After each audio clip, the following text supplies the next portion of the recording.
Nah, kita nih harus paling duluan, ya. Nah, apa kata Rasulullah? Man fattara shaiman, siapa yang memberikan iftar, berbuka kepada orang yang sedang berpuasa, kana lahu mislu ajris shaim, maka orang ini mendapatkan pahala persis seperti orang yang puasa tersebut. Saya umpamanya Allah kasih rizki, hari ini kasih makan orang yang puasa 10 orang. Ini orang 10, saham pahalanya masuk ke saya. Ya, dan nggak perlu khawatir ini. Kita umpamanya ditawari orang iftar, nggak mau, rugi nanti pahala saya transfer ke dia. Nah, ini logika manusia. Ya, makanya dijelaskan dalam hadis ini kata Rasulullah, min ghairi an yanqussa min ajri shaimi syai'an, tanpa mengurangi pahala orang yang puasa tersebut sedikit pun. Jadi yang memberikan iftar dapat pahala, yang puasa tetap utuh dapat apa? Pahala. Tapi yang paling untung yang memberikan apa? Berbuka. Berarti kalau ada 100 orang, itu pahala 100 orang hari itu masuk ke orang ini yang sedekah. Ya.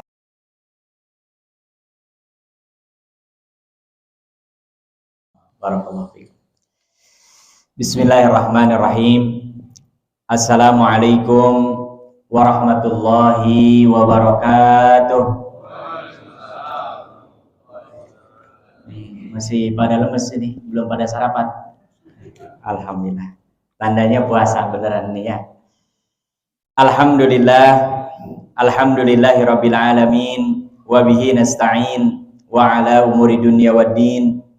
Wassalatu wassalamu ala sayyidina Muhammadin wa ala alihi wa ashabihi wa man sanna bi sunnatihi ajma'in. Raditu billahi rabba wa bil islami dina wa bi Muhammadin nabiyya wa rasula. Subhanaka la ilma lana illa ma 'allamtana innaka antal alimul hakim. Allahumma taqabbal minna innaka antas samiul alim wa tub 'alaina innaka antat tawwabur rahim. Summa ma ba'du. Alhamdulillah wa syukurillah, jamaah sekalian yang dirahmati Allah Subhanahu wa taala, pertama-tama tentu kita bersyukur. Hari ini adalah hari yang luar biasa istimewa karena kita berada di bulan yang Allah hanya sebutkan satu-satunya nama bulan dalam Al-Quran. Nanti Bapak Ibu boleh cek dan ingatkan saya, jika Allah menyebutkan nama bulan selain bulan Ramadan, nggak ada. Ya, padahal ada Muharram, ada Safar, ada Rabiul Awwal, Rabiul Tsani, Jumadal Ula, tapi nggak ada. Hanya satu yang disebut oleh Allah dalam Al-Quran, yaitu apa? Bulan Ramadan. Surah Al-Baqarah ayat 185.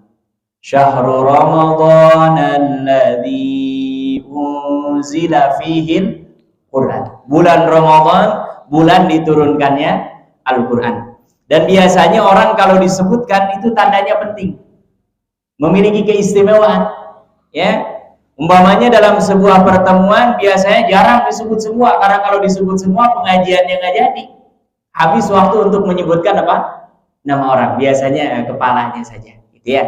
Nah, ini kita alhamdulillah sudah berada di bulan Ramadan yang dulu kita berdoa kepada Allah dari mulai bulan Rajab, bahkan sebelumnya, Allahumma barik lana fi Rajab wa Sya'ban wa ballighna Ramadan. Ya, kita alhamdulillah sudah berada di bulan Ramadan.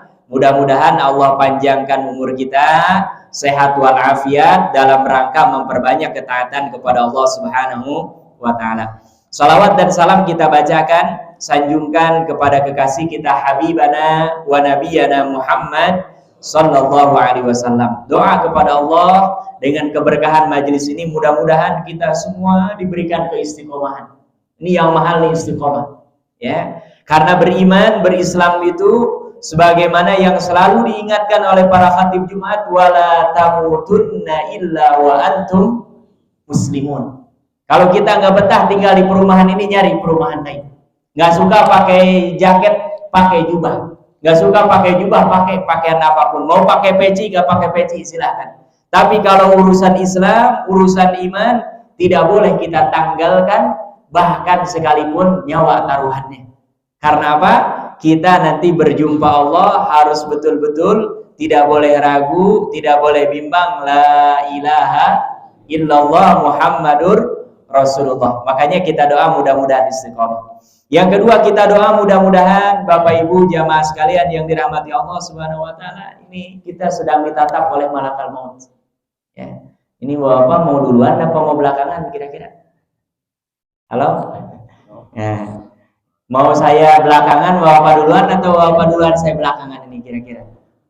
Nah, ya. Orang kalau meninggal semuanya juga kalau bisa ya enggak meninggal. Ya, tapi tidak ada yang tahu, boleh jadi Ramadan ini adalah Ramadan terakhir. Boleh jadi juga hari ini juga wallahu ta'ala kita sampai maghrib atau tidak. Tapi yang paling penting bukan kematiannya. Yang paling penting adalah mudah-mudahan ketika kita wafat dalam kondisi husnul khatimah, kita mudah-mudahan mendapatkan syafaat dan juga dikumpulkan di surganya Allah Subhanahu wa ta'ala. Amin ya rabbal alamin. Tema kajian kita pada pagi hari ini judulnya ini bombastis ya. Amalan sedikit pahala selangit. Karena ini lagi ngehit ya, lagi rame-ramenya orang sekarang apalagi musim berbuka. Biasanya restoran-restoran itu bikin plang gede-gede. Harga santri, kualitas menteri. Kira-kira mau mampir nggak kita? Ya kan? Ada lagi itu, harga kaki 5, kualitas bintang 5. Oh, ini orang penasaran. Ini sebetulnya boleh jadi ada yang gimmick, ada juga yang memang benar. Ya, tapi yang akan kita kaji, kita baca pada pagi hari ini bukan gimmick, tapi betul-betul tawaran dari Allah, tawaran dari Rasulullah Sallallahu Alaihi Wasallam. Karena apa? Bulan Ramadan ini setahun hanya ada sekali. Dan ini kalau kita manfaatkan sebaik-baiknya bisa menabung pahala yang banyak. Pak, saya ke Korea, ke Jepang tahun lalu makanya nggak bisa ke sini. Ya, jadi pas 2 hari 3 hari masuk Ramadan dan biasa orang kalau habis musafir jet lagnya agak lama. Ya. Di sana mereka kalau kerja, kalau di kita hanya cukup punya BPJS. Kalau di sana harus ada nabung untuk panti jompo, wajib itu hukumnya. Ya, karena apa? Orang Korea, orang Jepang itu nggak ada konsep birrul walidain. Jadi begitu tua, masya Allah, saya lihat orang sudah tua pakai kursi roda, naik kereta sendiri, naik ini. Kalau orang di kita karena ada konsep birrul walidain, bagi-bagi tugas. Yang nggak bisa dia jagain orang tuanya, yang ngasih uangnya. Kalau ini mereka nggak ada, karena secara prinsip mereka rata-rata Nokia. Apa Nokia? Nikah ogah, kawin iya. Ya? Artinya nggak ada yang mau berkeluarga. Kenapa? Karena bagi mereka berkeluarga itu sesuatu yang tidak menyenangkan. Punya tanggung jawab, apalagi punya anak, ya. Nah, berat. Yang penting kalau mereka Senin sampai Jumat kerja nyari duit, Sabtu Minggu pesta buang-buang duit, udah itu aja hidupnya. Nanti giliran waktunya mati sudah selesai. Ya. Nah, kalau kita orang-orang beriman, kita yakin seyakin-yakinnya pada waktunya kita akan dipanggil oleh Allah Subhanahu wa taala. Dan Ramadan ini adalah momentum yang mahal, momentum yang Allah tawarkan, banyak amalan-amalan ringan, amalan-amalan sedikit, tapi diganjar dengan pahala yang luar biasa oleh Allah Subhanahu wa taala. Apa diantaranya? Yang pertama as-shadaqah. Nah, yang pertama apa? As-shadaqah. Pastikan setiap hari di bulan Ramadan jangan ada yang lewat nggak sedekah. Sayang. Ya. Karena yang namanya sedekah itu bukan 1, 2, 3 rupiahnya. Yang Allah lihat orang kalau masih bersedekah, tanda imannya masih ada. Kenapa? Bapak Ibu, saya punya uang 100.000. Disedekahkan 10.000. Bertambah apa berkurang? Nah, kalau nilai rupiahnya berkurang. Tapi kalau pakai bahasa keimanan, kata Allah, orang yang infak 1 rupiah, 2 rupiah, 1 sen, 2 sen, itu seperti apa? Kamasali habbatin ambatat sab'a sanabila fi kulli sumbulatin mi'atu habbah. Orang yang infak itu kayak orang ada 1 biji tumbuh, kemudian nanti ada batangnya, ada cabangnya, terus sampai nanti berbuah, sampai tingkatannya boleh jadi 1 kali sedekah sampai 700 kali lipat. Bahkan ada pahala sedekah yang tidak ada yang tahu kecuali hanya siapa? Allah Subhanahu wa taala pahala. Makanya di surah At-Taghabun ada orang yang sudah meninggal, dia minta dibalikan kepada Allah. Apa yang ingin diamalkan? La asaddaqanna, saya mau sedekah ya Allah. Ini saking gedenya pahala apa? Sedekah. Dan ayat ini dikuatkan oleh hadis Rasulullah sallallahu alaihi wasallam, afdhalus shadaqati shadaqatun fi Ramadan. Sedekah yang paling afdol, yang paling utama adalah sedekah di mana? Di bulan Ramadan. Ya, makanya pastikan nih, setiap hari kita Allah kasih 24 jam. Sebisa mungkin kalau perlu di absen. Hari ini sudah sedekah apa belum? Ya, walaupun hanya nggak usah besar-besar. 1.000 rupiah, 500 rupiah, 2.000 rupiah. Yang penting konsisten. Ya, terlebih ada sedekah yang memang di bulan Ramadan ini pahalanya luar biasa. Ya, sedekah umum. Bapak tersenyum, sedekah. Kita baca subhanallah, sedekah. Baca alhamdulillah, sedekah. Ada sedekah khusus berupa harta, yaitu iftar shaimin, memberikan iftar berbuka kepada orang yang puasa. Nah, ini kalau bisa minimal sekali. Ya Allah, orang kalau di depan Masjidil Haram ini semua berbondong-bondong ingin mendapatkan keutamaan ini, yaitu apa? Iftar. Apa iftar? Nah, memberikan buka. Memberikan buka kepada orang yang puasa. Ya, subhanallah, dan ini pahalanya besar sekali di sisi Allah Subhanahu wa ta'ala. Ya, ada yang hari ini sudah merencanakan. Nah, biasanya di beberapa masjid bahkan sudah di absen tuh. Hari ini bapak ini dari RT sekian, RW sekian. Ya, kalau orang tua kita dulu sebetulnya sudah mengamalkan. Orang dulu kan nggak kerja, nggak punya penghasilan, punyanya apa? Ladang. Dia punya pisang direbus, sore antar ke masjid. Dia punya singkong dipasak, antar ke masjid. Itu sebetulnya ingin ini mendapatkan ini. Karena kalau kita subhanallah Ramadan dengan di luar Ramadan waktunya sama apa enggak? Sama. Tapi kenapa disebut oleh Rasulullah SAW syahrul mubarak? Bukan karena kalau Ramadan jadi 25 jam. Bukan karena kalau Ramadan satu bulannya jadi 31, 32, enggak sama. Tapi yang akan menambah keberkahan ketika kita isi dengan amal soleh. Apa di antara amal solehnya? Ini sedekah. Ya, Bapak yang belum ada agenda tahun ini, Ramadan ini bahkan belum terbesit sama sekali, coba kita harus cari sebisa mungkin minimal sekalipun kalau susah kami diajari dulu. Beli air kecil ini, yang gelas-gelas itu, satu dus itu isi 40. Ya kan? Berapa paling itu? Ya, kita nggak bisa umpamanya karena terbatas, letakkan di masjid, taruh di musola, apalagi yang umpamanya besar kemungkinan di sini nih nggak ada yang menyediakan. Ya, dan apalagi kalau umpamanya air yang kita letakkan itu yang pertama kali diminum oleh orang yang sedang apa? Masya Allah. Kebayang Bapak sedang di jalan musafir, azan kumandang maghrib, ada yang ngasih kurma satu, bahagia nggak kita? Luar biasa. Itu orang boleh jadi mendoakan kita, itu yang pahalanya luar biasa. Ya, nah, makanya ini kata Rasulullah SAW. Makanya kita sebisa mungkin minimal selama Ramadan sekali. Syukur-syukur kalau hartanya lapang, kalau bisa setiap hari. Saya membayangkan itu yang tiap hari dia bikin nasi kotak 100, 1000. Bahkan setiap kali ada tawaran DKM, pengurus yayasan, dia selalu terdepan. Jangan kalah oleh motor. Ya kan? Biasanya yang iklannya terdepan itu hanya motor, ya kan? Motor apa itu? Nah, kita nih harus paling duluan, ya.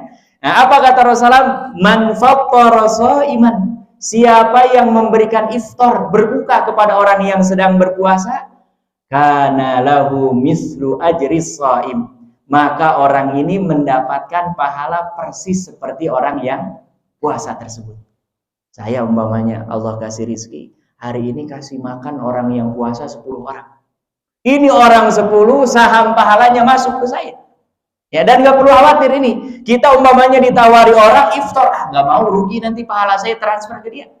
Nah, ini logika manusia. Ya, makanya dijelaskan dalam hadis ini kata Rasulullah, min ghairi an yanqussa min ajri shaimi syai'an, tanpa mengurangi pahala orang yang puasa tersebut sedikit pun.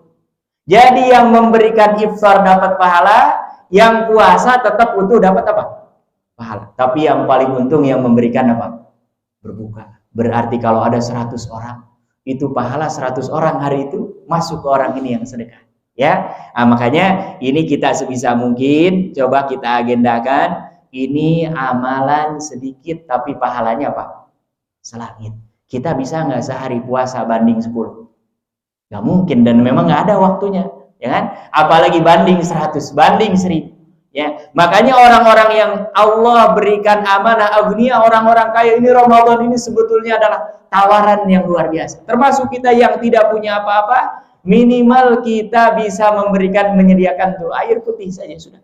Cari masjid, cari musola, cari tempat orang di situ, apalagi nggak ada berbuka, kita taruh, kita letakkan niat ikhlas karena Allah Subhanahu wa Ta'ala. Ini ringan apa mudah?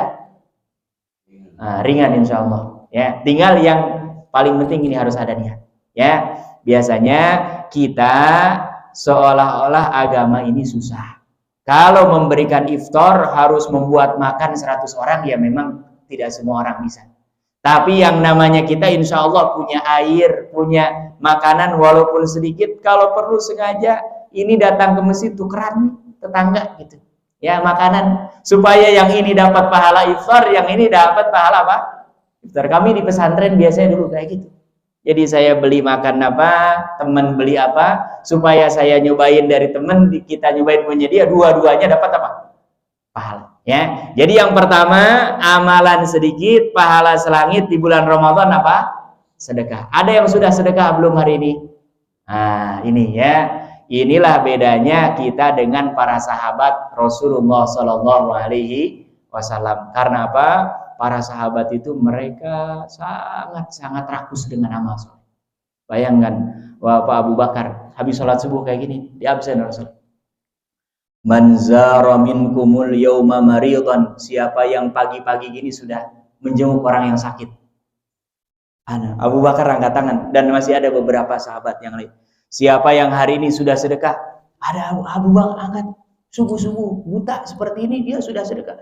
Siapa yang sudah meringankan beban orang, itu masih. Sampai yang terakhir nggak ada sama sekali, Abu Bakar masih angkat tangan. Inilah hebatnya memang siapa? Abu Bakar, maka pantas kalau beliau termasuk derajatnya ke dalam golongan apa? Siddiqin. Ya, sahabat yang mendapatkan gelar as-siddiq, karena memang tidak pernah kalau ada amal soleh kecuali selalu paling depan. Nah, ini coba kita di bulan Ramadan jangan sampai, ini alhamdulillah baru masuk hari kelima, ya, sebagian ada yang ke-6 nggak apa-apa, karena mulainya sama satu Ramadan, ya kan? Yang beda sebetulnya hari dengan kalender Masehinya saja. Sama nanti kalau lebarannya beda, ya tapi insya Allah ini sama. Nggak usah ribut. Karena sama sebetulnya satu Syawal. Hanya bedanya apa? Bedanya kalau pakai kalender Masehi dengan hari aja. Ya, yang nggak boleh beda tuh seperti sebagian Allah Ta'ala alam di Gunung Kidul tuh ya. Rajabannya sama, bareng gitu. Tapi Ramadannya 5 hari sebelum Ramadan, dia sudah puasa duluan. Atau di beberapa daerah, toriko-toriko di pinggir itu mereka punya kalender sendiri. Seminggu, bahkan 2 minggu. Nah, ini tidak ada pendekatan fikihnya, agak susah. Tapi kalau beda sehari sangat mungkin. Karena apa? Kalender Hijriah dalam Islam 2 kemungkinan. Kalau tidak 29, maka digenapkan berapa? 30. Makanya kalau ada yang selisih 5 hari, 3 hari, gimana ngitungnya? Itu pasti ada sesuatu. Ya, pasti ada sesuatu. Jadi yang pertama apa? Nah, ini sedekah. Ya, insya Allah semua kita niat minimal insya Allah bisa bersedekah. Ya, syukur-syukur kalau bisa iftarus shaimin walaupun hanya dengan menyediakan apa? Air. Dan ini kalau sekarang kalau di luar Ramadan Bapak susah nyarinya. Siapa yang puasa ya? Kan agak susah, Senin Kemis umpamanya. Tapi kalau sepanjang Ramadan, apalagi di kita mayoritas muslim, besar kemungkinan setiap hari itu punya peluang yang sangat besar. Jadi yang pertama amalannya adalah kita bersedekah. Ya. Kemudian yang kedua selain sedekah adalah qiyamul lail. Nah ini ya, alhamdulillah di kita sudah ada tradisi namanya sholat tarawih berjamaah. Nah ini dalam hadisnya disebutnya apa? Qiyamul lail. Sebagian ulama menyebutnya qiyam Ramadan. Dalam kitab-kitab fikih disebutnya dengan sholat tarawih. Sholat apa? Tarawih. Jangan lewatkan setiap malam, kalau bisa pastikan kita qiyamul lail walaupun hanya 2 rakaat. Apalagi di kita di masjid-masjid, alhamdulillah dari dulu sampai sekarang, di kampung, di kota, dimanapun, kalau Ramadan selalu ada sholat tarawih. Dan ini ketika Covid saya tanya, kan masjid rata-rata ditutup ya, itu bisa nggak sholat tarawih dengan keluarga di rumah? Rata-rata bubar jawabannya. Karena apa? Baru 2 rakaat ada aja piring pecah, anak nangis, tiba-tiba HP nyala, ya. Nah, makanya Allah mudahkan dengan ada apa? Sholat berjamaah. Jadi Bapak kalau umpamanya yang nggak bisa berjamaah, mau sendiri mau, ya. Tapi kalau sendiri sudah dicoba ternyata nggak berhasil, juga jangan memaksakan, malah nggak jadi sholat tarawih. Sayang, eman. Karena apa? Biasanya kalau di luar Ramadan kita habis sholat isya rata-rata Allahumma lantas jalan, ya kan? Kan harusnya yang kita baca setelah sholat Allahumma antas, tapi kebanyakan habis sholat kita ngapain? Allahumma lantas jalan, alias zikir enggak, doa enggak, apalagi kalau baca wirid, apalagi kalau baca Quran, ya. Para sahabat itu mereka punya hizab. Hizab itu artinya penggalan-penggalan ayat Quran yang dibaca oleh para sahabat, ya. Duduk mereka baca, pagi baca, siang baca, malam hari baca, ya. Ini yang mereka lakukan, termasuk dengan adanya apa? Qiyamul lail, qiyam Ramadan. Kenapa orang yang qiyam Ramadan ini pahalanya luar biasa? Kira-kira kalau ditanya ini kita punya dosa apa enggak? Acungkan tangan yang nggak punya dosa. Ini jangan malu-malu, nggak apa-apa. Nah, alhamdulillah, berarti ini punya dosa semua ya. Nah, ini bisa kita tebus dengan cara menjaga qiyamul lail di bulan Ramadan. Pastikan kalau bisa jangan ada sholat tarawih yang bolong. Kita malu dengan anak-anak. Anak-anak itu setiap kali sholat tarawih minta tanda tangan, ya kan?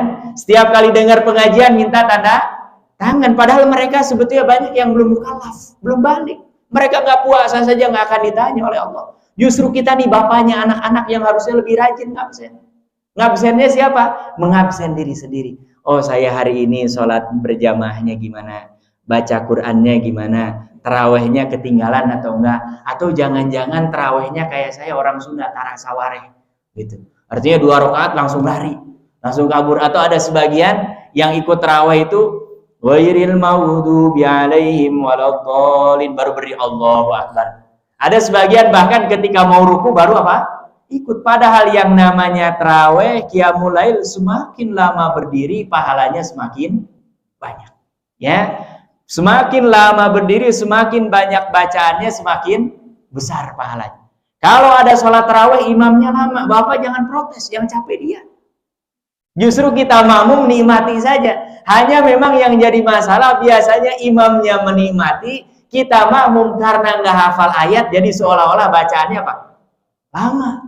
Padahal saya perhatikan beberapa masjid yang baca bukan dari Al-Hakumut sampai akhir surah An-Nas, dengan yang baca ayat lain itu waktunya rata-rata sama. Selesai sebelum jam 9.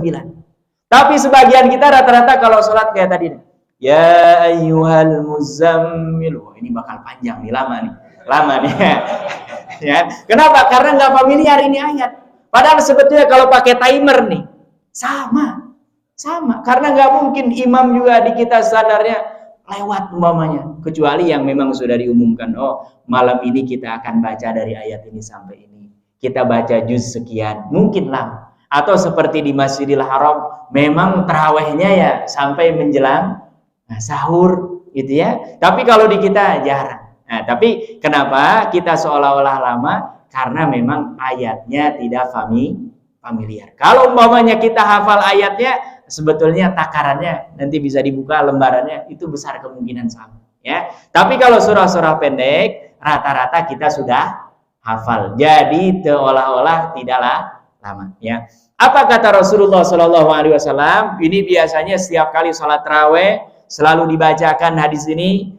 Man qoma ramadhana imanan wahtisaban ghufira lahu ma taqaddama min dzambi. Siapa yang qiyam Ramadan, salat tarawih atau salat tahajud atau salat witir saja, minimal witir, ya. Jadi setelah sholat isya kita ikut taraweh sempurna dengan witir. Syukur-syukur kalau malamnya mau bangun lagi. Tapi kalau sholat tahajud sudah witir, nggak perlu witir lagi. Karena kalau sudah witir, witir lagi jadinya nggak ganjil, jadinya genap. Ya, umpamanya saya ikut taraweh 11 rakaat, 23 rakaat, tahajud lagi 8 berapa? Tambah witir lagi. Yang witirnya 3 rakaat ditambah 3 rakaat jadi berapa? 6. Jadi nggak witir namanya. Padahal witir saja secara bahasa artinya apa? Ganjil. Ya, makanya kata para ulama kaidahnya la witrani fi lailatin wahidah. Tidak ada 2 witir dalam satu malam. Jadi kalau sudah witir, tarawih sudah. Nanti kalau mau tahajud silahkan. Bahkan kata para ulama sholat tahajud itu setelah baca hadis-hadisnya itu mutlak tidak ada batasannya. Bapak yang mau lama berdiri silahkan. Bacaannya umpamanya panjang dan boleh megang mushaf. Ya, sebagian di sini ada meja yang buat imam tuh taruh Al-Qur'an. Ya. Umpamanya kita ingin tiap malam 1 juz, bukan. Ya, kalau 8 rakaat berarti bagi saja. 20 halaman bagi 8. Nah, kira-kira berapa? Ya. Karena apa? Di antara cara kita supaya Ramadannya banyak memang harus lama berdiri. Karena kalau kita kebanyakan duduk, jarang sholat, kita tidak akan kecipratan keberkahan Ramadan. Sama dengan kita sekarang, Indonesia ini subhanallah, subhanallah. Dari ujung ke ujung kita kalau naik kereta. Dari ujung ke ujung kita kalau naik mobil, kiri kanan itu sawah. Tapi yang lucu beras mahal. Benar apa benar ini? Takutnya saya doang yang beras mahal. Ya. Kenapa? Karena kita nggak nanam memang. Nggak nanam. Kalaupun nanemnya yang asal, nggak pakai ilmu. Ya, saya lihat di Korea, di Jepang itu mereka pakai greenhouse. Padahal di sana itu musimnya ekstrim. Kalau dingin itu luar biasa. Apa kalau wudhu pakai air biasa itu harus olahraga dulu, harus gini-gini karena kram langsung. Salju itu betul-betul. Tapi di sana ini beras bisa dipanen sesuai dengan keinginan orang. Kenapa? Mereka pakai ilmu rekayasa. Rekayasa apa? Genetik. Genetiknya apa? Umpamanya, oh ini padi ini biar walaupun kena salju bisa tumbuh. Gimana caranya? Ada ilmu. Di kita sudah masya Allah, airnya nggak ada, benihnya juga asal-asalan, tambah lagi mau beli pupuknya juga mahal. Sudah gitu nanti kalau mau jualnya susah. Siapa yang mau jadi petani? Makanya rata-rata ada yang cita-citanya jadi petani. Insinyur pertanian aja nggak ada yang mau jadi petani. Karena apa? Jadi petani paling susah. Itu. Padahal subhanallah di negara-negara lain, di Thailand itu orang paling kaya itu petani. Karena orang jual montong, punya kebun montong, wow itu sekali panen luar biasa. Orang yang punya jet pribadi itu bukan artis, bukan pejabat. Di Thailand itu mereka adalah apa? Petani. Kenapa? Mereka tahu ilmunya. Nah ini kita setiap malam akan kuat tarawih kalau tahu ilmunya. Kalau nggak tahu ilmunya, bawaannya yang namanya tarawih udah ingin pulang aja. Ya? Kalau tarawih sudah ingin apa? Pulang. Tapi kalau kita tahu ilmunya, man qoma ramadhana imanan wahtisaban ghufira lahu ma taqaddama min mata ngantuk ditahan. Sudah lapar, aduh ditahan. Kenapa? Kita ingin mendapatkan pahala dari siapa? Allah Subhanahu. Tapi kalau orang nggak ada ilmunya, begitu malas, sudah langsung. Ya, makanya ini pentingnya apa? Ilmu. Jadi yang kedua, sebisa mungkin setelah sedekah jaga supaya setiap malam kita dapat apa? Qiyamul Lail. Walaupun minimal kalau umpamanya kita capek minimal witir. Ya, karena kita walaupun hanya sholat witir insya Allah sudah dihitung apa? Qiyamul Lail. Tapi jangan disengaja. Umpamanya waktunya luang, tarawih mungkin kita malah lebih milih leha-leha. Karena Ramadan yang paling sempurna itu ketika kita capek. Jadi Bapak kalau tarawih kita pulang tarawih masih biasa-biasa saja, itu enggak letih Ramadan. Pahalanya sedikit. Tapi kalau pulang tarawih ini kaki ini sampai getar gitu. Wah ini mantep. Ya, sampai mata itu ngantuk gitu. Saya di pesantren dulu, ya. Sampai wudhu itu cuci muka pakai Pepsodent, pakai odol. Supaya apa? Ngantuknya hilang. Karena kalau ada santri yang pakai air tuh ada tuh yang pelor, nempel langsung molor. Bahkan saya ada teman sampai Allahu Akbar itu merem dari awal sampai akhir kayak Upin Ipin. Dia tapi giliran salam gerakan itu ikut, tapi matanya merem. Subhanallah. Ini yang seperti biasanya suruh wudu pakai Pepsodent. Kan kalau pakai Pepsodent panas apa enggak? Nah, ini kita harus kayak gitu. Kenapa? Kita butuh kepada Allah. Karena kalau di Ramadan musimnya ibadah, kita nggak tertarik ibadah, jangan tanya di luar Ramadan. Ini sedang musim apa di sini? Musim dukuh ya kan? Nyari dukuh gampang apa susah? Gampang. Tapi kalau sedang tidak musim susah nggak nyari dukuh. Sama, ini orang musim taat, musim ibadah, yang lain terawih, yang lain ada di masjid, yang lain perbanyak ibadah kepada Allah, kita malah nggak ibadah. Sama dengan orang musim duku, dia malah nggak pernah ngerasain duku. Sama dengan orang musim rambutan, dia malah susah nyari apa? Rambutan kan lucu. Ya, makanya ini perbanyak, kita pastikan. Yang kedua apa? Qiyamul Lail. Kemudian yang ketiga, ini identiknya bulan Ramadan adalah tilawatul Quran. Harus sebanyak mungkin kita menghatamkan, membaca apa? Al-Quran. Masya Allah, ini orang yang baca Al-Quran pahalanya besar ya. Dan Ramadan ini rugi, amat rugi kalau kita tidak banyak interaksi dengan Al-Quran. Karena Allah menyebutkan tadi ayatnya, Syahrul Ramadan alladzi unzila fihil Quran. Bulan Ramadan adalah bulan diturunkannya Al-Quran. Ada yang sudah hatam belum? Nah, ya, ini minimal kalau para sahabat, salafun saleh, tabi'in dan tabi'in itu mereka punya tradisi rata-rata 7 hari hatam Quran. 7 hari. Sampai ada seorang sahabat yang ngotot ingin tiap hari hatam Al-Quran. Siapa namanya? Abdullah bin Amr bin As.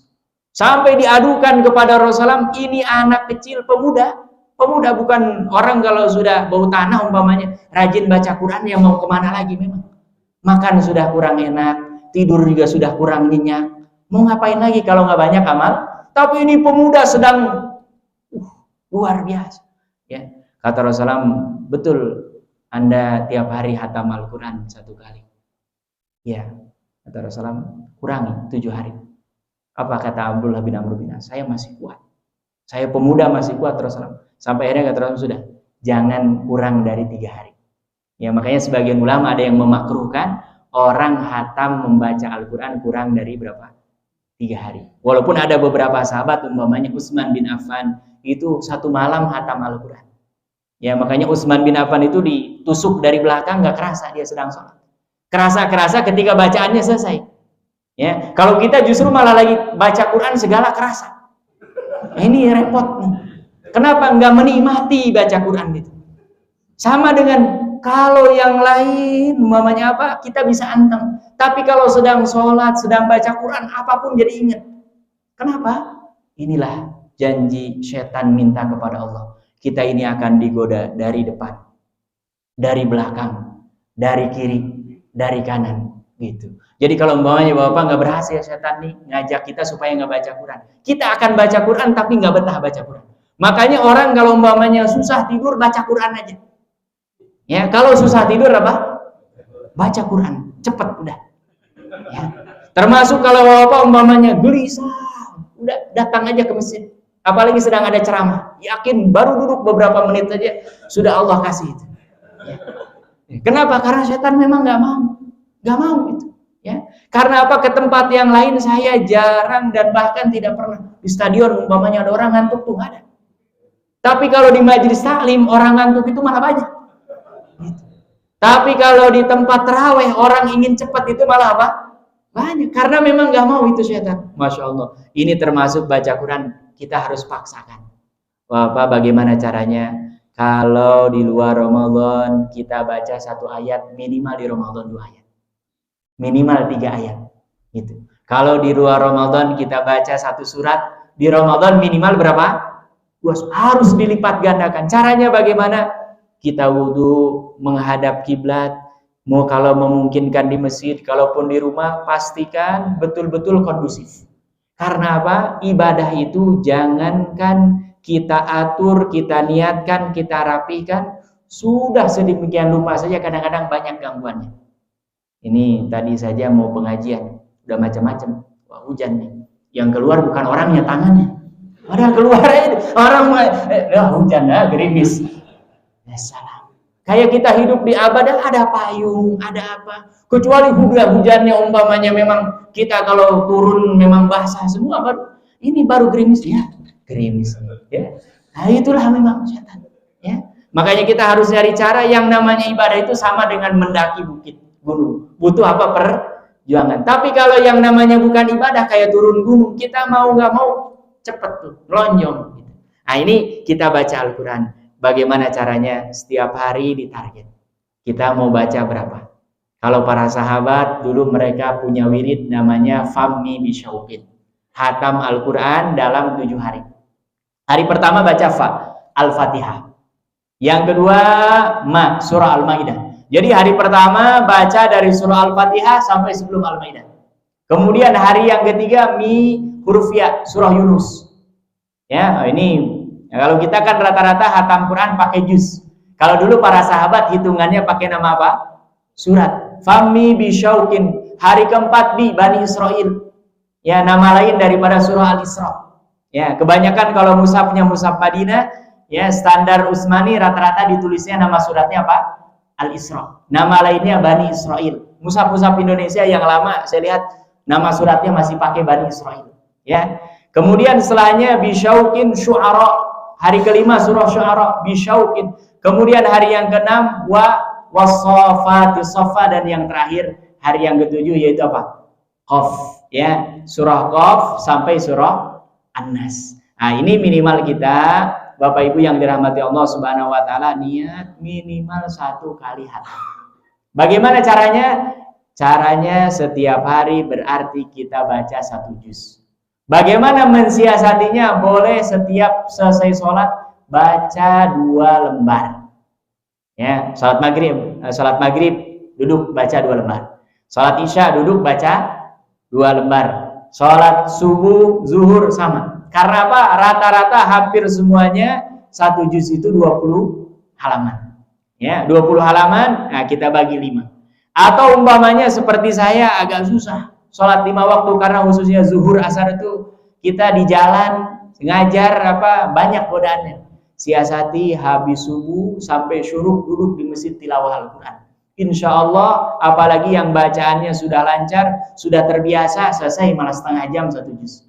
Ya, atau umpamanya setelah maghrib kita sudah isi makan, ya, sampai isya, daripada nggak melakukan apa-apa baca Al-Quran duduk, itu biasanya dapat banyak. Apalagi kalau ingin lebih luang, selesai sholat tarawih tadarus duduk lah 1 jam 2 jam, ya. Nah, setelah itu insya Allah target 1 hari 1 juz bisa dikejar. Tapi kalau kita nggak ada target, tahu-taunya tiba-tiba sudah lebaran aja. Ya kan? Ini yang agak repot di kita, memang ramainya Ramadan ini lebarannya.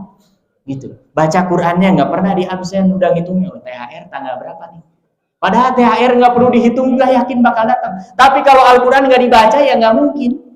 Ya, Al-Quran kalau nggak kalau orang Jerman itu bilangnya dihanca itu ya sedikit-sedikit buka. 1 halaman, kalau nggak pernah dibaca ya nggak akan mungkin, ya. Nah, makanya ini kita minimal hatam berapa? 1 kali. Karena apa? Imam Syafi'i itu kata para ulama, beliau 60 kali hatam di bulan Ramadan. Bagaimana caranya? Khatmatun fil lail, malam hari beliau 1 kali hatam. Wa khatmatun fin nahar, dan siang hari 1 kali. Masya Allah. Kira-kira kita kuat apa enggak? Ya, boro-boro ya kan. Nah, ini minimal kita yang kita mampu berapapun baca Al-Quran. Ya, bahkan Rasulullah Shallallahu Alaihi Wasallam khusus di bulan Ramadan beliau tadarus Al-Qurannya bersama dengan malaikat Jibril. Ini menunjukkan bahwa bulan Ramadan adalah bulan Al-Quran. Bahkan Rasulullah Shallallahu Alaihi Wasallam kalau Ramadan yang lain hanya 1 kali hataman dengan malaikat Jibril. Ketika beliau mau meninggal 2 kali hataman baca Quran dengan siapa? Jadi kalau kita sudah merasa mau meninggal, ini hatamannya harus lebih banyak. Ya, ini nampaknya sudah kelihatan bakal meninggal semua. Semua kita juga camat ya kan? Yang nggak tahu kan kita kapan waktunya. Ya, nah, ini kita perbanyak baca Al-Quran. Jangan sampai Ramadan tahun ini kita baca Qurannya sedikit-sedikit.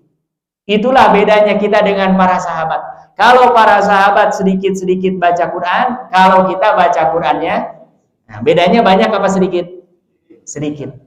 Ya. Kalau para sahabat sedikit-sedikit baca Quran, kalau kita baca Qurannya, nah bedanya banyak apa sedikit? Sedikit. Ya. Hanya kalau para sahabat sedikitnya di depan. Kalau kita sedikitnya di mana? Di belakang. Nah minimal kita geser ke tengah. Ya, kalau nggak bisa mindahkan ke depan, minimal kita apa? Geser ke tengah. Masya Allah. Ya. Dan Bapak Ibu yang dirahmati Allah, orang baca Quran itu Allah langsung kasih pahalanya kontan di dunia sebelum di akhirat. Apa? Wa anzala sakinah, akan Allah turunkan sakinah. Orang baca Quran hutangnya banyak pun adem. Orang baca Quran rumahnya ngontrak pun adem. Orang baca Quran gak punya apa-apa pun pasti adem. Kalau nggak percaya boleh dites. Dan kalau umpamanya nggak terbukti boleh datang kepada saya. Yang penting baca Qurannya harus sesuai dengan tuntunan, harus betul-betul pakai hati dan pakai rasa. Ya, karena nggak bisa baca Quran kayak baca koran. Kalau baca Quran kan kita boleh jadi pikiran. Kalau baca Quran itu harus. Makanya orang yang baca Quran ada tajwidnya, ada iramanya, ada tata cara bacanya, itu sudah pasti akan menghadirkan yang namanya apa? Sakinah. Dan yang kedua, pahala membaca Al-Quran itu berkali-kali lipat. Sebelum nanti di akhirat terjadinya hari kiamat, di alam barzakh, di alam kubur, Allah akan berikan pahala. Dan ini ada riwayatnya, seorang sahabat namanya Abdullah bin Abbas. Dulu para sahabat Rasulullah, makanya Bapak jangan kaget, orang masih ada sholat tangannya gini. Ya, karena orang sahabat dulu kemana-mana bawa tombak, bawa pedang. Sama dengan orang tua kita dulu yang petani kemana-mana bawa golok di sini. Ya kan? Makanya sebagian masih ada yang pakai gesper gede. Ya, orang-orang tua-tua kita engkong-engkong nih masih bawa ini. Maka mereka karena susah pasti megangnya gini. Nah ini Abdullah bin Abbas dengan beberapa sahabat duduk di sebuah tempat dalam perjalanan, nggak sadar kalau itu kuburan.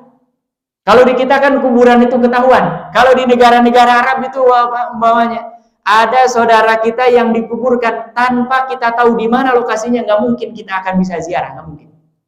Karena di sana nggak ada tradisinya dikasih nama.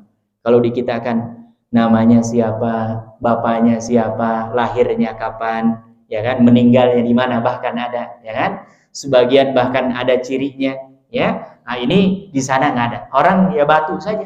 Mau siapapun yang meninggal sekelas raja pun ya batu saja. Jadi orang kalau ingin dia ziarah ke keluarganya harus tahu di mana letaknya, pintunya masuknya dari mana, keberapa, gitu. Ya, subhanallah. Mereka duduk, ternyata Allah Subhanahu Wa Taala perlihatkan bagaimana pahala Al-Quran itu luar biasa. Ini dia bawa tombak, tombaknya nusuk ke tanah. Tiba-tiba dari dalam tanah ada orang yang baca Al-Quran surah Al-Mulk.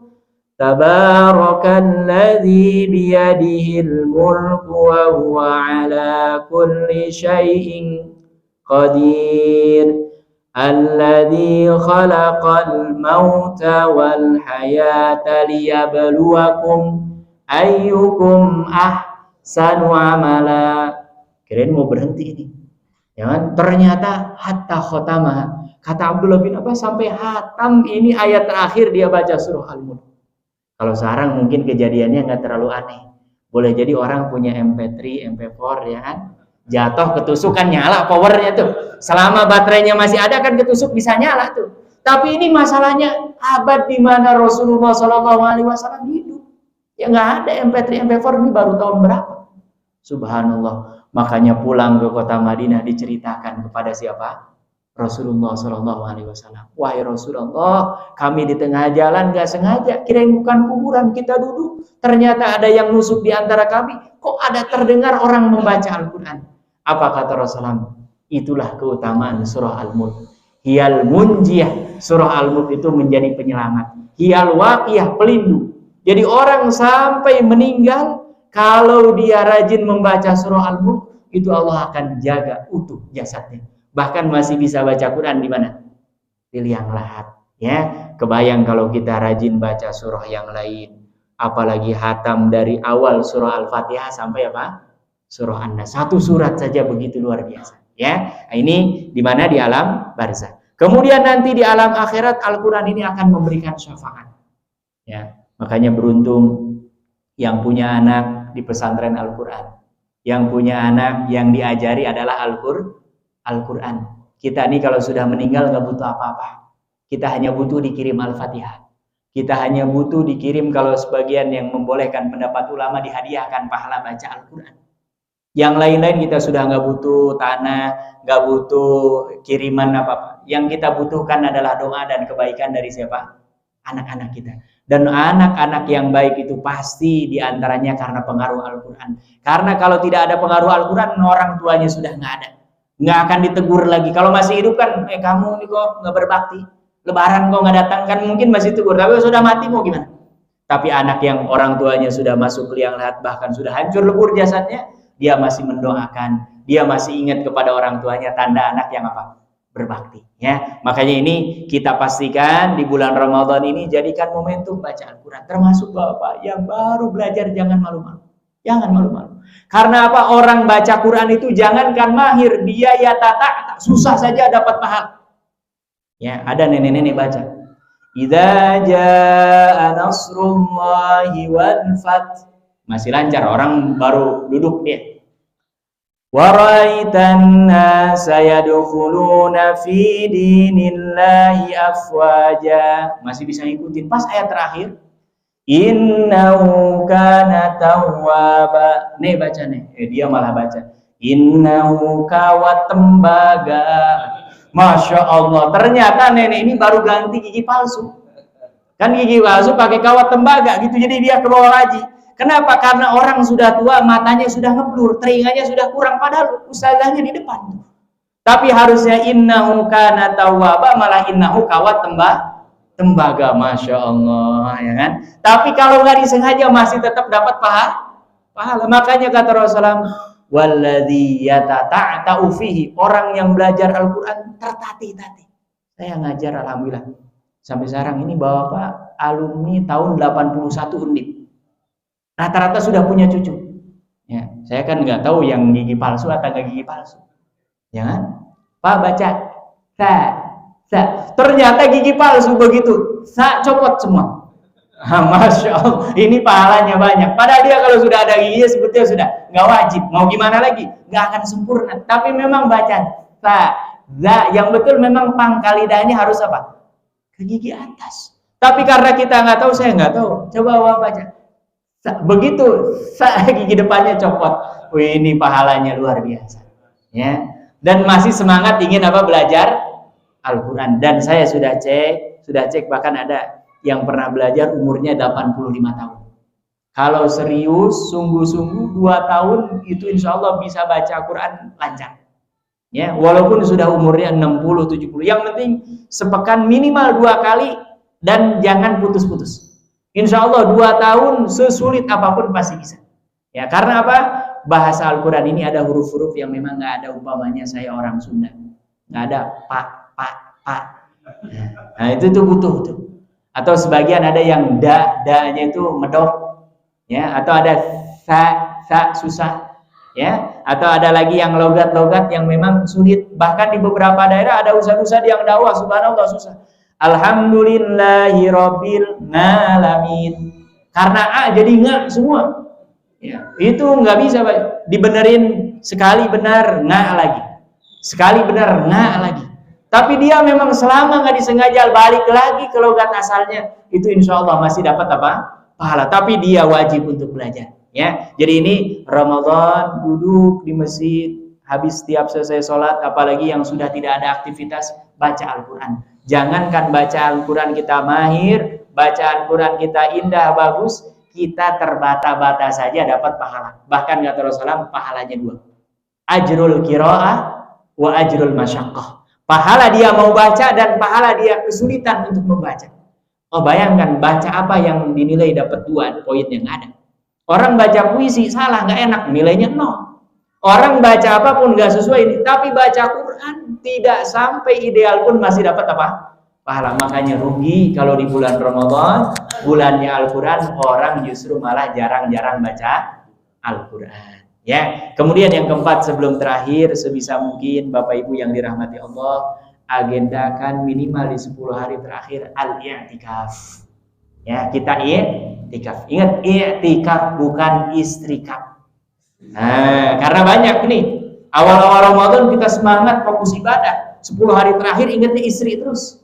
Ingat, yang disyariatkan, yang dianjurkan, dipraktekkan oleh Rasulullah itu apa? I'tikaf, bukan istrikaf.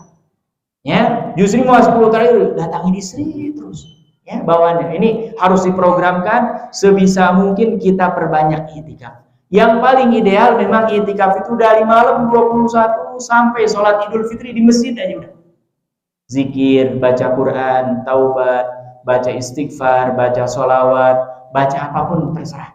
Yang penting kita sebisa mungkin perbanyak diam diri di mana? Di masjid. Dan jangan niatnya tidur.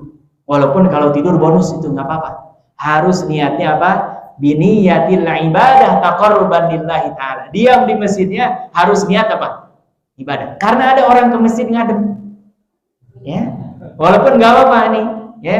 Bapak kalau ingin dapat pahala orang supaya mau ke masjid, taruh di masjid kita ini umpamanya jahe ya, atau minuman, biar orang kalau lewat tuh mereka mau mampir di masjid.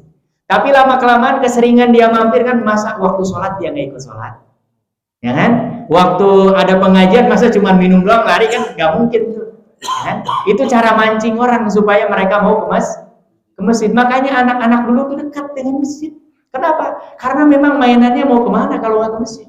Orang-orang dulu itu apalagi Ramadan itu kita kayaknya kerjanya dikit-dikit masjid mau kemana memang, ya. Dan ini insya Allah akan menjaga kita supaya dekat dengan apa? Masjid. Kenapa ada syariat i'tikaf? Harapannya kita dapat keutamaan malam Lailatul Qadar. Nah, ini juga jangan dirubah-rubah nih. Karena di kita suka dirubah-rubah, i'tikaf jadi istrikaf. Lailatul Qadar jadi Lailatul Qadar. Nah, ya kan? Malam Lailatul Qadar jadi malam Lailatul apa? Qadar. Orang segala nggak ada di bulan lain juga dibikin tuh di 10 hari terakhir Ramadan. Ya, ada acara inilah, acara itulah, masya Allah. Padahal ini eman-eman sayang. Ya, ini malam Lailatul Qadar, kebayang bahwa rata-rata kita nih yang laki-laki kata para ulama balik umur 15 tahun. Dan umur umat Rasulullah SAW kisarannya 60 sampai 70 tahun. Berarti kalau kita rata-rata balik umur 15 tahun, meninggal umur 60 tahun, berarti kita sudah 45 kali Ramadan. Ya, masa nggak cukup bekal kita? Padahal Rasulullah SAW saja hanya 9 kali Ramadan. Ya. Rasulullah SAW hanya berapa? 9 kali. Kita kalau umpamanya nanti meninggal, ya umur 60 tahun, minimal kita sudah 45 kali. Masa tidak dapat satupun malam Lailatul Qadar. Dan malam Lailatul Qadar ini satu malam kita ibadah bertepatan dengan ini pahalanya sama dengan alfu syahrin. Bahkan lebih baik daripada 1000 bulan. 1000 bulan itu berapa? 83 tahun koma. Ada yang umurnya yakin 83 tahun kira-kira di sini bakal nyampe, saya bakal lebih. Dan kalaupun ia umumnya 83 tahun, bisa dipastikan bahwa ini umur ibadah semua. Gak mungkin, mustahil, alfa bahkan gak mungkin orang sepanjang hidup gak pernah ada dosa, gak mungkin. Tapi ini malam Lailatul Qadar ini 83 tahun dan dihitung amalnya amal. Masya Allah. Ya, makanya saya coba hitung, ya Allah, ini kalau umur kita berkah 45 kali Ramadan, tiap tahun dapat malam Lailatul Qadar, umur kesolehan kita itu 3735 tahun. Jadi umur kebaikan kita tinambah. Dan inilah keistimewaan umat Rasulullah Sallallahu Alaihi Wasallam. Karena dulu ternyata kalau kita baca kitab-kitab tafsir, kenapa muncul malam Lailatul Qadar? Orang-orang Bani Israel, orang-orang Yahudi, mereka nggak disebut abid ahlu ibadah kecuali harus 83 tahun dan mereka fokus ibadah. Dan orang-orang dulu wajar karena memang umurnya apa? Panjang-panjang, ratusan tahun, bahkan mungkin ada yang ribuan tahun. Allah Ta'ala. Mereka kalau ingin disebut ahli ibadah, Mereka diam di Soma. Soma itu tempat ibadahnya orang-orang Yahudi. Berapa? 83 tahun dia keluar-keluar. Makanya orang dulu dianggap ahli ibadah, rambutnya panjang. Memang nggak sempat nyukur. Kukunya panjang. Memang nggak sempat nyukur. Karena kerjaannya hanya apa? Zikir dan nggak boleh keluar. Makanya ada kisah. Ya, siapa? Seorang yang dipanggil-panggil oleh ibunya nggak keluar-keluar. Itu kan sedang ibadah. Itu orang Yahudi. Dia, ini saya ibadah kepada Allah atau berbakti kepada orang tua? Ternyata dia lebih milih lanjutkan sholatnya. Ternyata ibunya sumpah. Kata ibunya, demi Allah, saya berdoa kepada Allah, kamu tidak akan meninggal kecuali kamu pernah lihat seorang perempuan yang tuna susila. Artinya logikanya nggak masuk. Orang kerjaannya di masjid ketemu dengan PSK kan nggak ketemu. Nggak ada PSK ke masjid nawarin. Ya kan? Tapi ini ternyata subhanallah dia difitnah berzina. Nah inilah makanya doa orang tua itu apa? Makbul. Hati-hati kalau berdoa. Dia difitnah, ada seorang perempuan hamil, nggak ada suaminya, dan perempuan ini mengatakan, nih, yang menghamili saya. Orang yang sedang ibadah di mana? Nah, di dalam Soma ini. Ternyata inilah dikabulkannya doa siapa? Ibunya. Jadi ini dapat malam Lailatul Qadar, Bapak Ibu di bulan lain, hari lain nggak ada. Kita harus kejar betul. Malu kita dengan Rasulullah SAW. Beliau kalau masuk 10 hari terakhir, sadda mizarah, mengencangkan ikatan sarung. Artinya sudah nggak ingat lagi yang lain, apalagi istri udah fokusnya akhirat. Karena apa? Dunia ini dibandingkan dengan akhirat hanya mungkin 0,0 sekian detik saja. Ya, karena apa? Kalau dunia fana, tapi kalau akhirat khalidina fiha abada. Kalau umpamanya kita sekarang 60 tahun, akhirat itu satu harinya saja. Wa inna yauman 'inda rabbika ka alfi sanatin mimma ta'udun. Satu hari di sisi Allah itu sama dengan alfasanah, 1000 tahun. Ya, ada yang pernah hidup nanti 1000 tahun. Satu hari 1000 tahun. Makanya jangan gegabah. Enggak apa-apalah masuk neraka sehari 1000 tahun. Orang makanya kita nggak ada, makanya doa kita Rabbana atina fid dunya hasanah wa fil akhirati hasanah wa qina azabannar. Karena kalau sehari saja 1000 tahun gimana itu? Ya. Dan azab yang paling ringan saja kakinya masuk langsung mendidih di bagian apa? Itu sudah dapat diskon, dispensasi. Karena orang ini baik luar biasa kepada Rasulullah, hanya tidak beriman. Itulah pamannya Rasulullah namanya Abu Thalib. Gitu. Apalagi kita yang nggak punya orang dalam, ya kan? Nggak punya backingan, gimana? Ya kan? Ini yang punya backingan aja masuk neraka, kakinya baru nempel sudah mendidih di sini. Ya, apalagi kita yang nggak punya backingan. Kita siapa? Memang kita semua keturunan Nabi, ya kan? Nabi Adam. Ya, kalau ini pamannya Rasulullah, Abu Thalib, tidak mengucapkan 2 kalimat syahadat. Bahkan Rasulullah ingin sekali yang menyampaikan hidayah kepada beliau, karena memang yang menjaga, membesarkan setelah kakeknya di rumahnya luar biasa, sampai anaknya Ali itu masuk Islam dan dibiarkan, gak dihalang-halangi. Bahkan ketika mau dibunuh, mau disiksa, ini yang menjaga adalah siapa? Pamannya. Tapi ternyata memang hidayah di tangan siapa? Allah Subhanahu wa taala. Sampai meninggal tidak sempat mengucapkan asyhadu alla ilaha illallah wa annaka rasulullah. Makanya Rasulullah minta syafaat khusus ini untuk siapa? Pamannya. Gitu. Nah ini malam Lailatul Qadar luar biasa. Minimal apa? Kalau sulit nanti di sepanjang 10 hari terakhir minimal malam-malam ganjil. Ya. Kalau umpamanya nggak bisa i'tikaf full, minimal i'tikaf kalong lah. I'tikaf kalong itu gimana? Kita punya waktu siang hari 1 jam, 2 jam duduk. Dan jangan lupa niat. Karena kita dapat pahala atau tidak dapat pahala tergantung apa? Niat. Malam hari umpamanya sudah beres aktivitas kewajiban kita, datang ke masjid. Walaupun orang umpamanya di masjid hanya tidur saja, tapi jangan begitu duduk langsung tidur. Baca Quran dulu, ibadah dulu. Adapun nanti kita tidur, insya Allah kalau sudah niatnya i'tikaf, insya Allah dicatat apa? Pahala. Semua amal soleh yang dilakukan selama i'tikaf, itulah yang akan dicatat pahala oleh Allah Subhanahu wa taala. Jangan sia-siakan, karena apa? Orang yang ingin mendapatkan malam Lailatul Qadar dengan i'tikaf sama dengan orang nyari ikan pakai jari. Ini kan orang nyari ikan ada 2, ada pakai pancing, ada pakai jaring, ya kan? Kalau pakai pancing, lempar pancingan ke sungai ini belakang, pas ditarik, wah ini gede nih kan, ternyata plastik. Ternyata sampah ya kan? Karena ada tuh ada orang, wow ini gede ini, sampah. Ternyata ada isinya air, makanya agak berat gitu. Ya kan? Tapi kalau kita pakai jaring lempar ke sungai, masa nggak ada satu ikan pun yang nyangkut? Ya kan? Pasti, ya kan? Ada yang masuk minimal 1-2, bahkan bisa jadi apa? Banyak. Kenapa? Semua ujung sungai ini kesisir.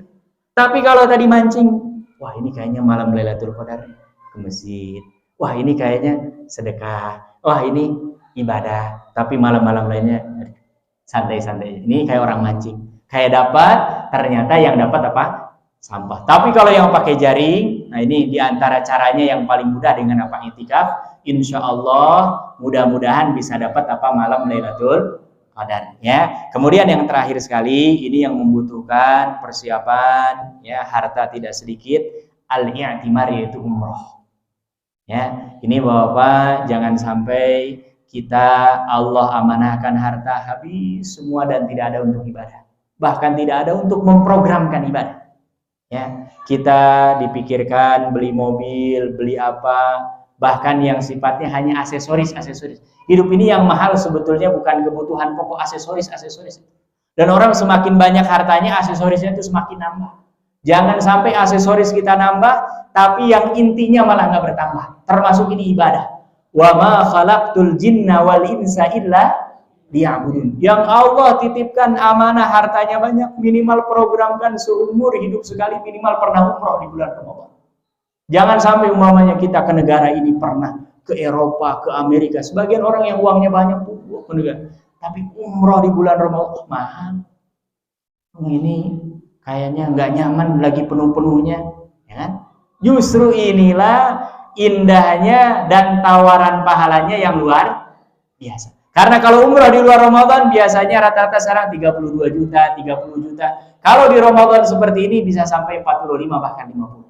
Tapi kata Rasulullah SAW, umratun fi Ramadan, umrah yang dilakukan di bulan Ramadan, ta'dilu hijjatan ma'i. Pahalanya sama dengan haji bersama denganku, bersama dengan Rasulullah SAW. Ini yang harus kita ingat-ingat. Mudah-mudahan yang Allah titipkan harta yang banyak, belum ada terprogram, coba programkan. Syukur-syukur umpamanya, apalagi ada sebagian orang pemasukan banyak, pengeluaran nggak ada, udah umroh. Kan ada sebagian orang rata-rata pengeluarannya banyak, pemasukan nggak ada. Ini kayaknya Bapak di sini termasuk pemasukannya banyak, pengeluaran nggak ada. Makanya bingung ini, mau dipakai kemana ini uang. Nah sudah, saya kasih bocoran, pakai umroh. Ya, langsung daftar sekarang, berangkat, apalagi dapat 10 hari terakhir di bulan Ramadan. Luar biasa itu, luar biasa. Kita umroh saja di bagian mana yang Ramadan, kita dapat pahala sama dengan haji bersama dengan siapa? Rasul. Bapak nanti milih travel, pembimbingnya siapa, harganya lain. Pokoknya pembimbingnya ustadz-ustadz yang muncul di TV itu. Oh itu bayar umrahnya lain. Ini bayangkan, yang bimbing, yang mimpin kita, pahalanya sama dengan siapa? Rasulullah Shallallahu Alaihi Wasallam. Dan ini tidak ada yang merasakan kecuali siapa? Sahabat. Dan ini diantara keberkahan Ramadan. Ini beberapa poin yang ingin saya sampaikan. Mudah-mudahan yang sudah mengamalkan Allah terima semua amal kebaikannya. Yang belum jadi tazkirah pengingat, ini momentum luar biasa bulan Ramadan. Kalau tidak kita manfaatkan sekarang, boleh jadi belum tentu Ramadan yang akan datang Allah berikan kesempatan. Ini manfaatkan sebaik-baiknya. Mudah-mudahan nanti kita ketika meninggal, bekal kita cukup. Karena jangankan meninggal masuk tol aja saldonya nggak cukup kan suruh balik lagi kita. Ya kan? Nah kalau meninggal masalahnya nggak bisa balik lagi. Kalau mau bisa balik lagi kita bisa nyimpan bekal. Ini masalahnya nggak bisa balik lagi. Kita kalau itolnya umpamanya mau masuk Cibubur, oh, kurang ini. Ya, kita tinggal mampir dulu ke bisa ngisi. Tapi kalau sudah meninggal tidak ada balik lagi. Kita sudah tinggal dihisab, kemudian diberikan balasannya. Makanya ini kita isi sebaik-baiknya.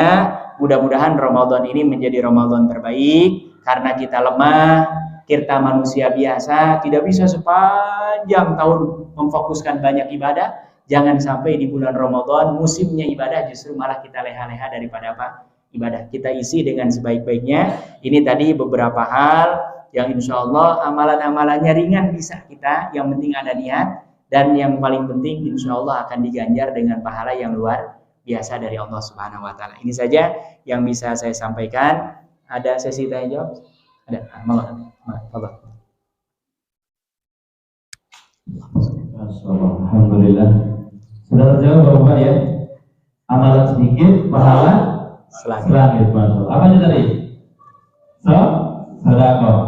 Ya mulai. Lagi? Tilawah Quran. Lagi? Etika. Terakhir? Umrah bulan Ramadan. Itulah bedanya kita sama Ustaz ya. Ustaz jauh-jauh nyampe ini smart nyampaikan. Kita yang tinggal dengerin aja sambil ngantuk-ngantuk gini. Baik, ya, di sesi terakhir ini silakan barangkali ada yang mau didiskusikan ya, sambil biar Ustaz ini istirahat dulu. Silakan, mungkin ada yang mau nanyakan sebagai informasi bahwa Pak, kenapa beliau smart? Karena perjuangannya itu luar biasa. Dari Pondok Gede ke sini itu beliau posisinya di tengah-tengah saja. Lewat tol juga muternya jauh, harus ke Jati Bening dulu. Kalau lewat darat, lewat Hankam mungkin saja. Hankam ya. Lewat Hankam, lewat tembus jalan yang nggak bisa ditor, Pak. Jalannya nggak bisa diatur karena lewat ujung aspal. Ya, kasih umur baru nyampe sini. Jadi nanti beliau pulang udah macam-macam. Jadi apa imahnya? Kalau ingin semangat, ingin ini perjuangannya harus berat begitu. Silakan. Barangkali ada yang mau didiskusikan, ada yang ditanyakan, silakan. Satu lagi, kalau cuma tugas silakan.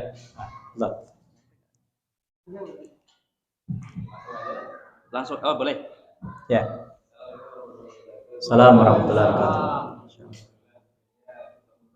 Alhamdulillah, barakallah.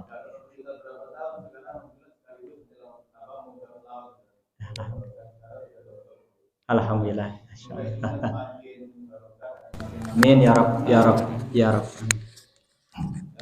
Ini ada pertanyaan terkait yang pertama masalah mungkin misalnya kita kan pengen kita setiap hari memprogramkan untuk kita iftar, tetapi kalau langsung misalnya gini kan, misalnya ada kebutuhan satu keluarga yang ingin kita bantu, kita niatkan untuk memberikan iftar kepada satu keluarga itu. Satu dia orang soleh, yang kedua dia mungkin kondisinya memang membutuhkan. Ini sedang sangat membutuhkan. Kemudian supaya efektif kan, misalnya langsung diterapel gitu kan. Misalnya kita akhirnya ini saya misalnya setiap hari satu hari keluarga itu membutuhkan 50.000 untuk kebutuhan buka puasanya satu keluarga itu. Boleh nggak misalnya kita rapel ini untuk 10 hari ya 500.000. Nanti kalau ada rezeki lagi kita tambahin lagi 400.000 misalnya. Seperti itu bisa nggak teknis seperti itu? Ya. Masya Allah, barakallahu fikum. Pertanyaannya boleh nggak dirapel? Ya boleh, tidak ada masalah. Hanya memang yang paling afdal kata para ulama, amalan itu yang kontinu. Artinya setiap hari itu. Dan kalau umpamanya kita sampaikan satu kali, maunya untuk 10 hari, itu geraknya hanya sekali. Tapi kalau tiap hari, kan kita datang ke rumah itu. Nah, bisa jadi ada peluang amal soleh yang lain. Gitu. Tapi kalau ditanya secara hukum nggak ada masalah. Ini hanya persoalan apa? Teknis. Sama dengan sebagian lembaga-lembaga amil zakat nggak menerima zakat kecuali mulai 10 hari sebelum Id. Kenapa? Karena mereka harus distribusi ke ujung Papua, distribusi. Kalau umpamanya baru masuk malaman takbiran susah transfernya, orang yang mendistribusikannya. Padahal idealnya yang namanya zakat, kalau kita baca hadis-hadis Rasulullah, itu beliau mau sholat Idul Fitri mampir ke fuqara masakin. Tapi kalau umpamanya sekarang rata-rata masjid yang bukan masjid asli penduduk situ, rata-rata itu malam takbiran sudah nggak diterima. Kenapa? Petugasnya kesulitan untuk mendistribusikan. Jadi ini persoalan teknis yang tadi ditanyakan. Monggo silahkan. Hanya kalau afdoliyah memang kalau kita ingin pahalanya lebih banyak, lebih baik di per hari gitu ya. Setiap hari umpamanya 50.000 datang ya. Kita datang lagi dan setiap kali kita datang itu insya Allah akan membuka amal-amal kebaikan yang lain. Karena apa? Ketemu dengan orangnya, kemudian kita berjumpa, kemudian jalannya, dan umpamanya tadi hujan dengan gak hujan tuh lain pahalanya. Karena kalau hujan kayak tadi banyak kan hujan padahal keluar aja dulu ya kan. Nah, itu tantangannya lebih banyak. Dan kaidahnya dalam ilmu ushul fikih al-ujratu biqadril masyaqqah. Pahala ibadah itu tergantung seberapa sulit. Semakin sulit, semakin besar. Umpamanya yang rumahnya nempel di masjid ya langkahnya kan hanya 3, 4, 5. Tapi kalau yang ujung umpamanya, ya kan? Itu berapa tuh langkahnya? Tentu lebih mudah yang di depan masjid atau yang di ujung. Nah, sebetulnya kembali kepada orangnya. Kalau yang di depan masjid nggak ada niat juga ya nggak ada. Tapi artinya kalau dihitung langkahnya, yang rumahnya jauh, tentu bisa jadi peluangnya lebih banyak. Tapi tidak sedikit juga yang depan masjid malah ntar aja pas nunggu qomat. Wah, ini baru baca Al-Fatihah belum selesai. Nah, itu juga sama malah habis semua. Ya, itu saja ya. Jadi insya Allah ini hanya persoalan teknis, boleh secara hukum tidak ada masalah. Tapi kalau mau mencari afdaliyah, kaidahnya semakin sulit, semakin susah, semakin kita nyesek. Nah, makanya sedekah yang paling besar pahala itu yang paling nyesek. Makanya kita pas ngeluarin ini sampai nepuk jidat, tek, waduh, gitu kan. Kalau 2000 tuh nggak ada orang nepuk jidat, justru malah kencelengnya, oh ini 2000, nah, malah bunyi gitu ya. Tapi kalau kita umpamanya infak sesuatu yang kita paling cintai, itu luar biasa. Ya, makanya sekelas Abu Thalha, infaknya, sedekahnya kebun kurma milik dia yang di tengahnya ada sungai mengalir. Sampai turun ayat awal juz yang keempat, lan tanalul birra hatta tunfiqu mimma tuhibbun. Dia datang kepada Rasulullah SAW, ini saya punya kebun kurma, ada sungainya di tengah, saya infakkan, terserah engkau mau pakai apa. Gitu.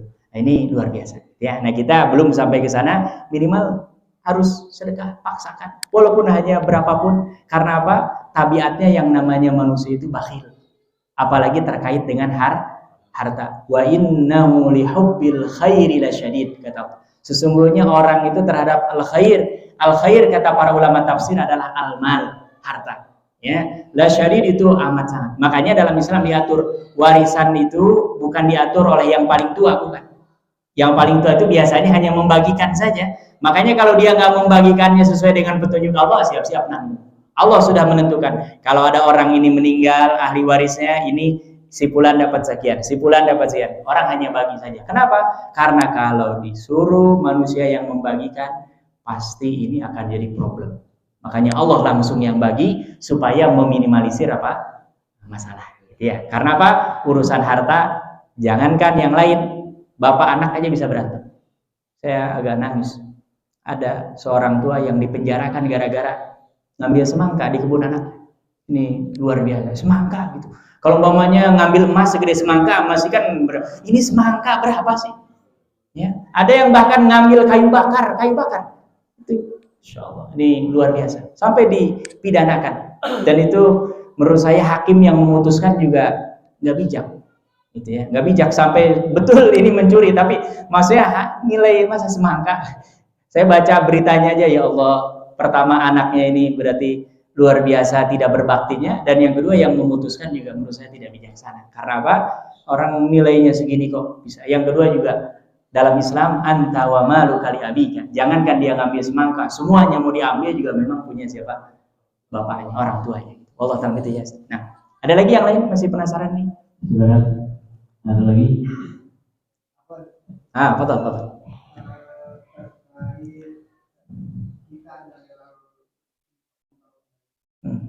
Ya. Bukan kita melelangnya dikarenakan tapi nanti penerapannya terlambat. Ya. Doanya masih terjagakan. Masya Allah. Ya, ini sama nih. Insya Allah kalau infaknya di bulan Ramadan dan dia mencari keutamaan fadilah di bulan Ramadan, tetap akan mendapatkan fadilah itu. Adapun nanti teknisnya, apalagi kayak ini membangunkan bukan sehari dua hari. Hanya memang biasanya para pengurus, ya, lembaga-lembaga memanfaatkan Ramadan ini karena memang ini musim ta'ah. Sedang musimnya apa? Taat. Orang itu terdorongnya lebih dibandingkan dengan bulan-bulan lain. Tapi orang yang menginfakannya al-munfik, selama dia niatnya memanfaatkan momentum Ramadan, itu insya Allah akan dapat ya adha'afa mudha'afa, pahala yang berlipat ganda karena keberkahan bulan Ramadan. Adapun nanti teknisnya, nah ini selama tidak ada aturannya, tidak ada akadnya yang mengikat, kecuali kalau umpamanya saya mau infak tapi tolong ini langsung dipasang nih keramiknya bulan Ramadan juga. Nah, kalau DKI menerima berarti harus siap dengan konsekuensi itu. Tapi kalau umpamanya orang sudah mafhum semua ini nggak mungkin langsung bisa dipasang selama Ramadan, ya kan? Nah, maka itu hanya persoalannya teknis. Tapi dia niatnya selama di bulan Ramadan itu insya Allah dapat. Saya termasuk ada yang bertanya kemarin, di tempat saya itu rata-rata untuk takjil dengan berbuka itu dilelang bahkan sebelum Ramadan dan ditransfer gitu. Kan yang menjadi pertanyaan ini dapat keutamaan Ramadan atau enggak? Karena mereka mentransfer untuk ini karena dikelola oleh yayasan masjid gitu ya. Ini dapat keutamaan Ramadan atau enggak? Nah, itu kembali kepada niat.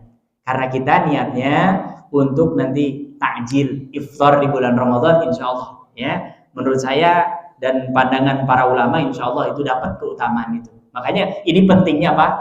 Niat. Dan niat itu adanya di mana?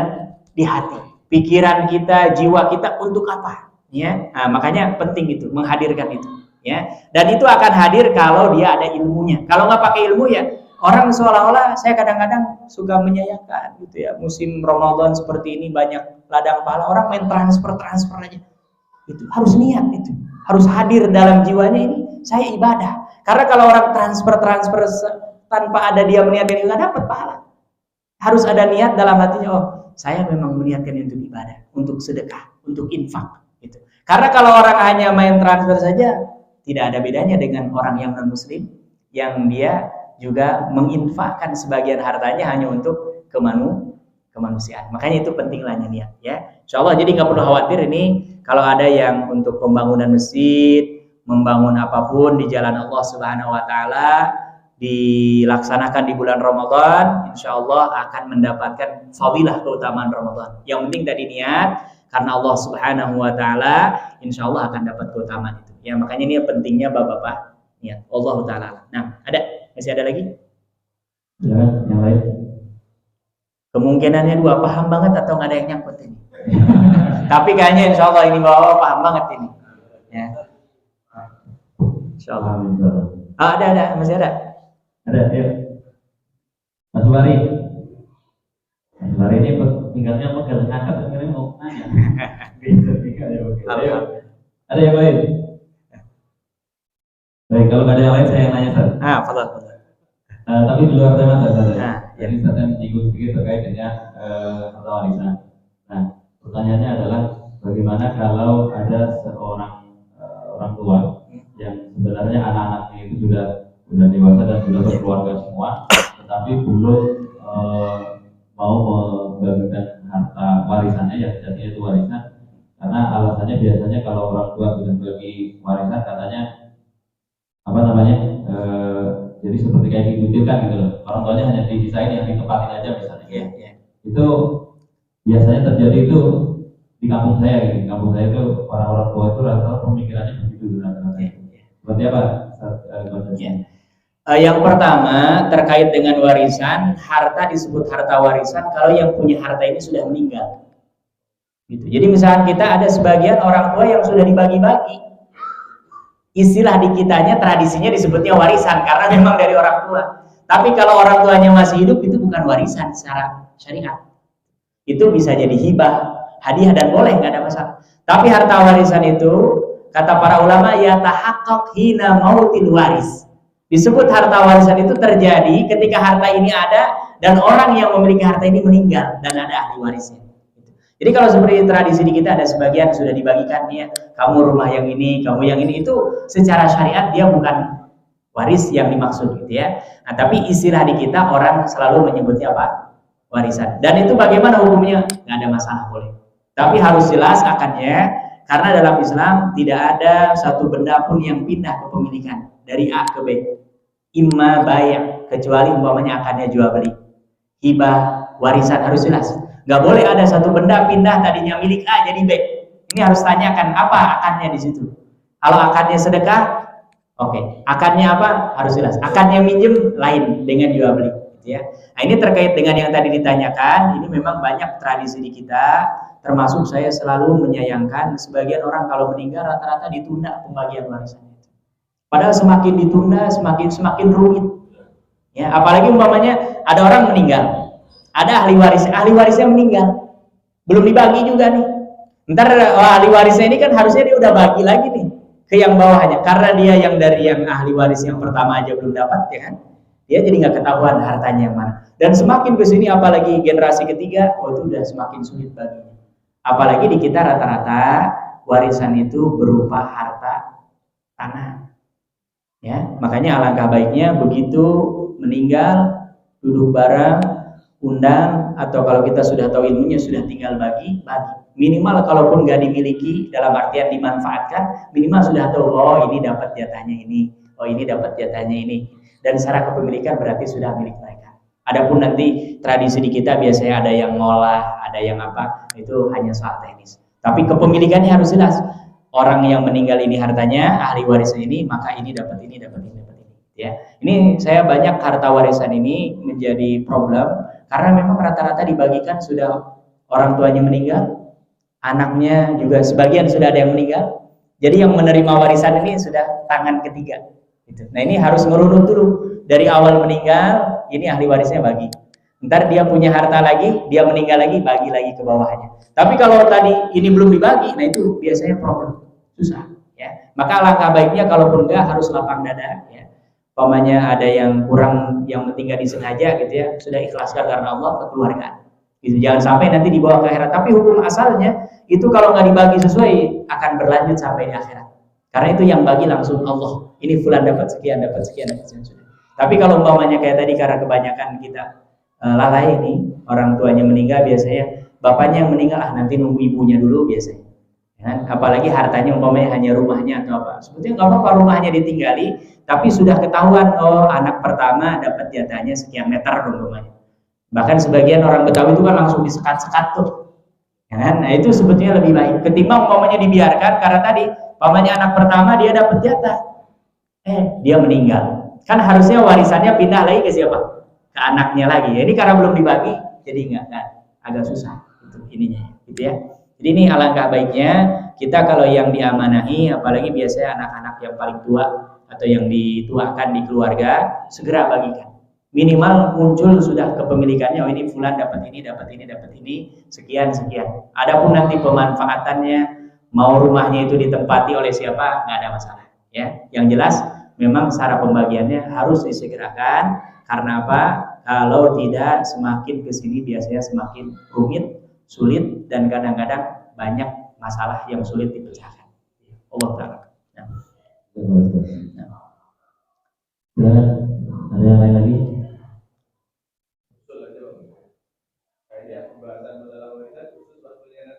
Nah, ya. Harus bab khusus ini warisan ya.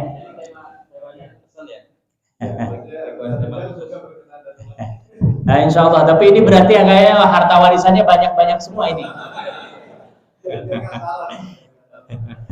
Karena orang malas balas warisan karena memang nggak ada yang mau diwarisin. Tapi ini insya Allah berarti alhamdulillah berkah ini ya.